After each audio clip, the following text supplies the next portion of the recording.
E aí pessoal, beleza? Vamos falar um pouquinho hoje sobre os vírus, mais especificamente sobre a estrutura viral, tá bom? Então, a gente começa aqui com essa imagem. Bom, nós temos a estrutura dos vírus.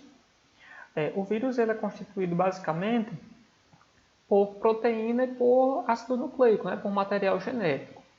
Então, como a gente já falou, sendo esse material genético, né?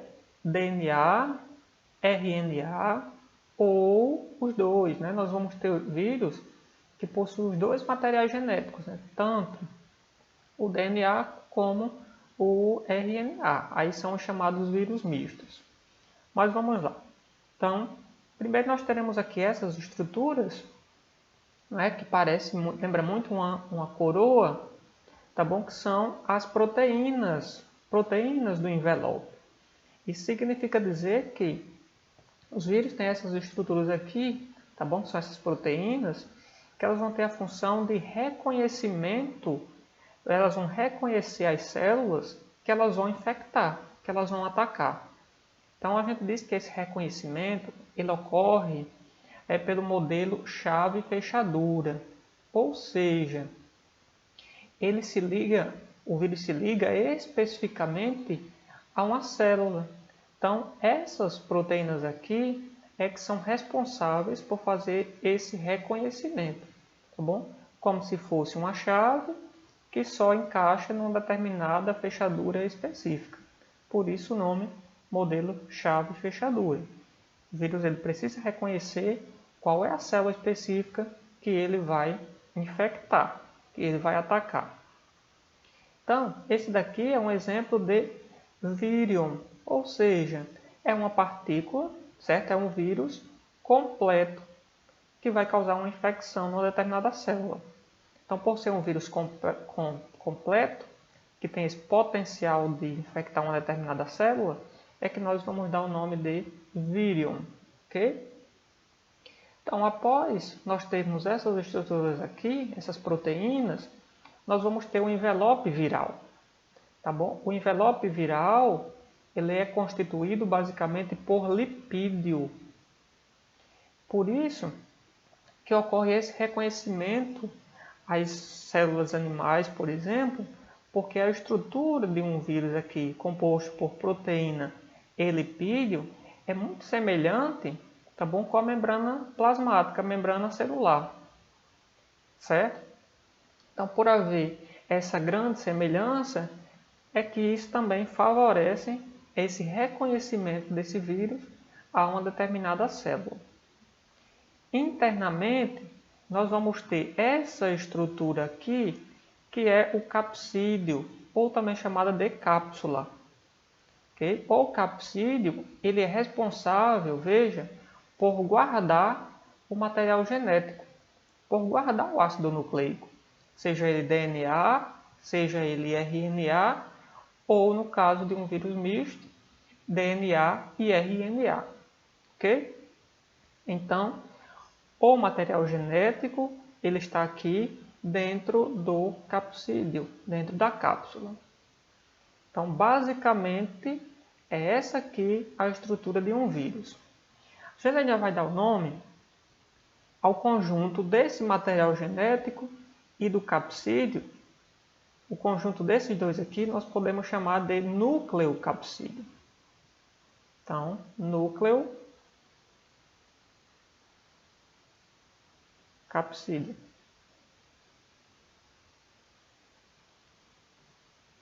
Tá bom? Por quê? Porque esse capsídeo aqui ele lembra o núcleo de uma célula, guardando o material genético. Então, núcleo capsídeo, quando nós falarmos isso aqui, nós estamos nos referindo ao conjunto do capsídeo com o material genético. Então, o conjunto desses dois aqui vai nos dar o núcleo capsídeo. Ok? Então, nós vamos ter uma diversidade dos vírus. O vírus ele não vai ter apenas uma determinada estrutura. Então, olha só aqui. Esse é o vírus HIV, causador da AIDS. Tem essas estruturas aqui, bastante semelhantes com essa imagem que nós vimos. Então, o HIV, aqui nós temos o adenovírus, que vai ser um vírus que vai causar tanto problemas respiratórios, por exemplo, resfriados, e a conjuntivite. Nós teremos o papilomavírus, causador aí, também chamado do HPV, que causa o aparecimento de verrugas anogenitais. A influenza, que nós vamos ter uma variedade maior de vírus influenza, que vai causar a gripe. O vírus da hepatite B, que causa hepatite. O vírus do ebola. O vírus da raiva. O rotavírus, aqui, o rotavírus ele vai provocar diarreias agudas, tá bom? O bacteriófago, o vírus que infecta bactérias, por isso que o nome, bacteriófago, ele infecta bactérias. E esse daqui é o vírus da herpes simples. Então veja a diversidade de vírus que nós vamos encontrar. E esse aqui, em destaque, é o coronavírus. Tá bom? Esse daqui, no caso, coronavírus. Ok? Então a gente vai falar um pouquinho sobre o ciclo, os ciclos aí do bacteriófago. O bacteriófago, como nós já falamos, ele é um vírus que infecta bactérias. Nós vamos ter dois ciclos. Vamos ter aí o ciclo lítico e o ciclo lisogênico. Vamos começar falando sobre o ciclo lítico. Então, olha só. Aqui nós temos o bacteriófago, que também é chamado de fago. Então, esse bacteriófago, ele chega na bactéria, ele adere aqui na bactéria, então isso é chamado de adsorção, é quando ocorre a fixação, o reconhecimento e a fixação. Esse vírus, o bacteriófago, ele é um vírus de DNA. Então, olha só, o DNA do fago, o DNA do bacteriófago, ele entra na bactéria. Então, aqui nós temos o DNA do vírus e aqui o DNA da bactéria. Então, olha só, próxima etapa. Aqui nós temos a bactéria com o vírus do bacteriófago e com o DNA da bactéria. Na próxima etapa, o que nós temos? O DNA e as proteínas dos novos fagos, ou seja, dos novos vírus, eles são produzidos. Veja que o vírus, ele utiliza a bactéria para se reproduzir. Como os vírus eles não têm metabolismo próprio, eles precisam de uma célula, precisam infectar uma célula para poder se reproduzir. Senão, eles não vão conseguir se multiplicar fora de uma célula, tá bom? Então veja, aqui novos vírus estão sendo formados, cada um com o seu material genético. E aí, o restante da estrutura é composto de quê? Composto basicamente, como nós já falamos, de proteína. Então, após a montagem de novos vírus, novos fagos, no interior de uma célula bacteriana, nós vamos ter a lise celular. Ou seja, lise é o rompimento. Veja aqui que essa bactéria ela se rompeu.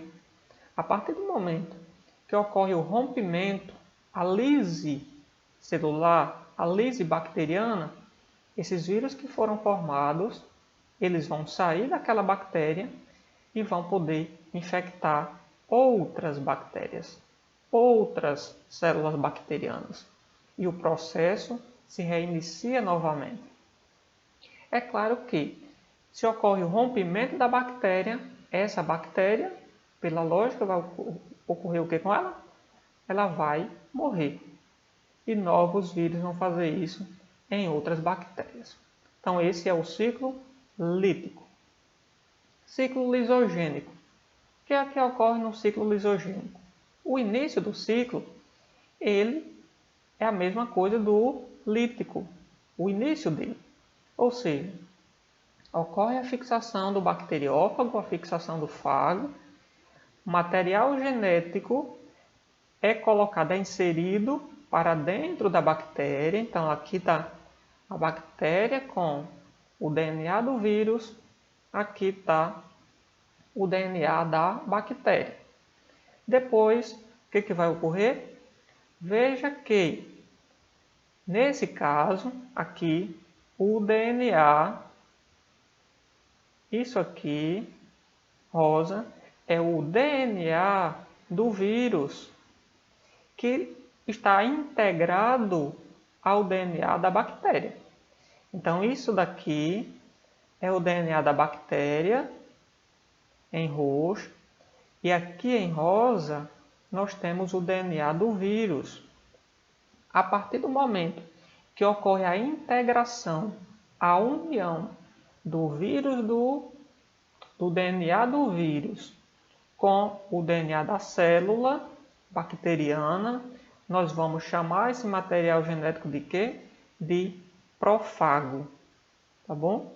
Então, prófago é a união do DNA do vírus com o DNA da bactéria. Então, após essa união, o que pode ocorrer com essa bactéria? Vai chegar um momento que essa bactéria ela vai se reproduzir, ela vai se dividir. Veja aqui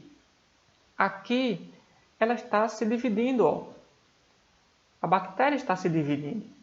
Mas a partir do momento que ela se divide, cada bactéria também leva lá no seu interior o DNA do vírus. Então, cada uma dessas bactérias também leva consigo o DNA do vírus. Então, quantas vezes ela se multiplicar, também multiplica o DNA daquele bacteriófago que entrou inicialmente. Ok? Mas, ocasionalmente, o prófago, ou seja, esse material genético dos dois, ele pode ser removido, ou seja, ele pode ser separado ó, novamente. Então, vejam, aqui ele pode ser separado. Então, aqui voltamos para essa bactéria, onde nós temos isoladamente o DNA do vírus e o DNA da bactéria. A partir desse momento aqui, essa bactéria ela pode entrar num outro ciclo, no ciclo lítico. Então, a partir desse momento que ocorre a separação, aí nós terminamos o ciclo lisogênico e agora essa bactéria vai entrar no ciclo lítico, porque houve a separação do material genético e depois vai ocorrer a formação, a produção de novos vírus. Tá bom? Então, lembrem-se, o ciclo lisogênico ele é caracterizado pela união do DNA do vírus ao DNA da bactéria. Então, essa é a principal característica. Enquanto que a principal característica do ciclo lítico será que a montagem de novos vírus e depois a lise, o rompimento da bactéria. Ok? Então, cada ciclo aí com as suas características principais. E lembrar sempre que após parte desse ciclo lisogênico ser realizado, a bactéria pode entrar no ciclo lítico. Então, do ciclo lisogênico, ela pode passar para o ciclo lítico. A partir do momento que o DNA se separa e ocorre a montagem de novos vírus. Tudo bem? Agora nós temos o vírus HIV. Então veja aqui que o HIV, ele, observando apenas a imagem, dá para nós percebermos que é um vírus mais complexo. Então veja, esse vírus ele tem as proteínas de reconhecimento. Essas proteínas aqui, ó, a mesma coisa, elas vão reconhecer as células específicas que os vírus vão atacar. No caso, são células chamadas de T helper Então, também chamado TH, T-helper, ou células CD4, que são células de defesa, né? Linfócitos específicos aqui. Então, células CD4 ou T-helper, que serão atacadas justamente pelo HIV. Então, essas proteínas fazem o reconhecimento dessas células. Depois nós vamos ter a membrana lipídica, assim como nós vimos lá inicialmente. Essa membrana aqui composta por lipídios, é uma dupla camada, observa bem. No interior nós teremos a cápsula ou capsídeo, que guarda o material genético. Observe bem que o material genético do HIV não é DNA. O material genético do HIV é RNA. Além desse material genético, dentro do capsídeo, dentro da cápsula, ele ainda tem enzimas. E observe bem que essas enzimas elas serão fundamentais para o ciclo do HIV. Então, nós teremos uma enzima que é chamada de transcriptase reversa, que vai ter uma função importantíssima. Nós vamos ter uma outra enzima que é chamada de integrase e ainda uma terceira enzima que nós não temos aqui na imagem, mas que é importantíssima também, que é a enzima chamada de protease. Então aqui é a anatomia do HIV. Mas vamos falar um pouco sobre o ciclo? Então olha só, aqui nós temos o HIV, o vírus HIV. O que é que vai ocorrer? Esse vírus ele vai reconhecer qual é a célula que ele vai atacar. Então essa célula aqui é o linfócito humano, como nós já falamos, chamado de T-helper, célula CD4. Então, após o reconhecimento e a fixação desse vírus, pelo aquele modelo que nós falamos, chamado de chave-fechadura, o que vai acontecer? Vai entrar aqui na célula o capsídeo, a cápsula, com o material genético. Qual é o material genético do HIV? RNA. Então, entrou RNA na célula, só que esse RNA, ele precisa, tá bom? Ele precisa ser transformado em DNA. Como é que isso vai acontecer? Vai acontecer por ação daquela enzima que nós falamos, chamada de transcriptase reversa. Por que esse nome tão complicado? Veja só, reversa é um processo inverso. Então, a transcriptase reversa, ela vai fazer uma transcrição ao contrário. O que é um processo de transcrição? Não é quando o DNA ele produz RNA? Só que aqui nós temos o inverso. Nós temos RNA e esse RNA ele precisa ser transformado no DNA. Qual é a enzima que vai fazer essa ação? Transcriptase reversa. Então, DNA passou a ser agora RNA, melhor dizendo, passou agora a ser DNA. Então, nós temos DNA. Mas para quê? Qual é a importância de nós termos essa mudança? Porque esse DNA que acabou de ser produzido agora, ele vai se ligar com o DNA da nossa célula. Certo? Quem é que comanda a atividade celular? Nosso material genético, chamado de DNA, nesse caso. Então, esse DNA do vírus agora, ele precisa ser integrado ao DNA da nossa célula. Então, aqui nós temos o DNA do vírus se integrando, se ligando ao DNA da nossa célula. Quem é que vai fazer essa ação de integrar, de ligar o DNA do vírus ao DNA da célula? Vai ser uma enzima chamada de integrase. Olha o nome. Integrase.